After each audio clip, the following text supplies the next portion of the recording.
14 വയസ്സ് മാത്രം പ്രായമുള്ള ഗൗതം. നിങ്ങളുടെ ഓരോ ആൾക്കാരും ഈ വീഡിയോ കണ്ടിരിക്കണം. കാരണം ഇനി ഒരാൾക്കും ഇങ്ങനെ സംഭവിക്കരുത്. ജീവിതത്തിൽ ഒരുപാട് പ്രതീക്ഷകളും ആഗ്രഹങ്ങളും സ്വപ്നങ്ങളുമായിട്ട് ഈ കഴിഞ്ഞ സെപ്റ്റംബർ 23-ാം തീയതിയാണ് ഗൗതം മാൾട്ടയിലേക്ക് പോകുന്നത്. ലക്ഷ്യങ്ങൾ ഒരുപാടുണ്ടായിരുന്നു ഗൗതമിന്റെ മുമ്പിൽ. പഠിക്കണം, നല്ല ജോലി വാങ്ങണം, വീട്ടിലെ കടമെല്ലാം തീർക്കണം, 5 വർഷത്തോളം സ്നേഹിച്ച പെൺകുട്ടി, ആ പെൺകുട്ടിയുടെ ഒപ്പം ഒരുമിച്ചുള്ള ജീവിതം, അതായിരുന്നു അവന്റെ ഏറ്റവും വലിയ സ്വപ്നങ്ങളിൽ ഒന്ന്. ഏറെക്കുറെ 5 വർഷത്തോളമുള്ള പ്രണയം, ഒരുമിച്ച് അബ്രോഡ് പോകണം, സെറ്റിൽ ആണെന്നുള്ള ഒരു ആഗ്രഹമായിട്ട് ഈ പെൺകുട്ടിയുടെ A to Z കാര്യങ്ങളും അബ്രോഡ് പോകാനുള്ള കംപ്ലീറ്റ് ഹെൽപ്പും കാര്യങ്ങളും സപ്പോർട്ട് എല്ലാം ഗൗതമാണ് ചെയ്തു കൊടുത്തിരുന്നത്. മാൾട്ടയ്ക്ക് പോകാൻ ആദ്യം വിസ കിട്ടിയത് ഈ പെൺകുട്ടിക്കായിരുന്നു. അതിനുശേഷമാണ് ഗൗതമിന് വിസ വരുന്നത്. ഏറെക്കുറെ 1 മാസം കഴിഞ്ഞ് അവൾ എത്തിക്കഴിഞ്ഞപ്പോഴാണ് അറിഞ്ഞത് 5 വർഷത്തോളമുള്ള പ്രണയം വെറും 1 മാസം കൊണ്ട് അവളുടെ മനസ്സ് മാറിയുള്ളൂ. കാരണം അവൾക്ക് വേണ്ടത് അവന്റെ പ്രണയമോ സ്നേഹമോ നല്ലൊരു ജീവിതമായിരുന്നില്ല, അവന്റെ വിലപ്പെട്ട സമയവും ജീവിതവുമാണ് അവൾ തകർത്തത്. ഗൗതമിന് മുമ്പ് മാൾട്ടയിലെത്തുന്ന ഈ പെൺകുട്ടി അവിടെ മറ്റൊരാളായിട്ട് പ്രണയത്തിലാവുന്നു. അതിന് പ്രണയം എന്ന് എനിക്ക് ഒരിക്കലും വിളിക്കാൻ തോന്നുന്നില്ല. ഗൗതം ഈ കാര്യങ്ങളൊന്നും അറിഞ്ഞിരുന്നില്ല. മാൾട്ടയിലെത്തിയതിനു ശേഷം ഒരുമിച്ച് താമസിക്കാൻ എടുത്ത അപ്പാർട്ട്മെന്റ് വെച്ച് അവർ ഒരുപാട് തർക്കങ്ങൾ ഉണ്ടാവുന്നു. കുറച്ച് ദിവസങ്ങൾ മാത്രമേ അവിടെ ഒരുമിച്ച് ഉണ്ടായിരുന്നുള്ളൂ. അതിനുശേഷം പെൺകുട്ടി അവിടെ റൂം മാറിപ്പോയി. ഇത് ഗൗതമിനെ വല്ലാതെ തളർത്തി. അവർ തമ്മിൽ പല രീതിയിലുള്ള ആർഗ്യുമെന്റ്സ് ഉണ്ടായി. ഒടുവിൽ അവസാനമായിട്ട് അവൻ അവളോട് പറഞ്ഞു, ഇത്രയേ ഉള്ളൂ, നീ എന്റെ കൂടെ വരണം,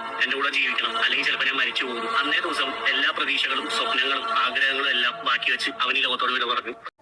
ഈ ഗൗതമിൻ്റെ ആ കാര്യം നമ്മൾ കേൾക്കുമ്പോൾ തന്നെ ആദ്യമേ ഉണ്ടെങ്കിൽ ഭയങ്കരമായിട്ട് നമുക്ക് വിഷമം വരും. അത് മെയിനായിട്ടുള്ളൊരു കാര്യം തന്നെയാണ്. അതേ സമയത്തുണ്ടെങ്കിൽ എനിക്ക് ഗൗതമിൻ്റെ കാര്യം ഓർക്കുമ്പോൾ അതേ കണക്കത്തുള്ളൊരു ദേഷ്യം വരുന്നുണ്ട്. ഇപ്പോൾ ഒരുപാട് പേര് ഇതേ കണക്ക് ന്യായീകരിക്കുമായിരിക്കും. 5 വർഷത്തെ പ്രണയമല്ലേ, വിട്ടിട്ട് പോയപ്പോഴത്തേക്ക് ഇതേ കണക്ക് എന്ത് ചെയ്യണമെന്നറിയാതെ സംഭവിച്ചു പോയതാന്നുള്ളതൊക്കെ ഒരുപാട് പേര് ന്യായീകരിക്കും. എന്നാൽ പോലും ഉണ്ട് ഇന്നത്തെ ജനറേഷൻ നോക്കിക്കഴിഞ്ഞാൽ ഭയങ്കര വീക്കായിട്ടാണ് എനിക്ക് തോന്നുന്നത്. ഏതെങ്കിലും ഒരു പെൺകുട്ടി ഇട്ടിട്ട് പോയ ഉടനെ ഉണ്ടെങ്കിൽ എനിക്ക് അവളില്ലാതെ ജീവിക്കാൻ പറ്റില്ലെന്ന് പറഞ്ഞാൽ ആത്മഹത്യ ചെയ്യുന്നതല്ലാതെ ജീവിക്കാൻ വേണ്ടി ആരും തയ്യാറാവുന്നതായിട്ട് എനിക്ക് തോന്നാറില്ല. ഇവിടെ നോക്കിക്കഴിഞ്ഞാൽ ആ പെൺകുട്ടിക്ക് എന്തെങ്കിലും നഷ്ടം വന്നോ നോക്കി, അങ്ങനെ ഒരു പെൺകുട്ടിക്ക് ഒരു നഷ്ടവും വന്നിട്ടില്ല.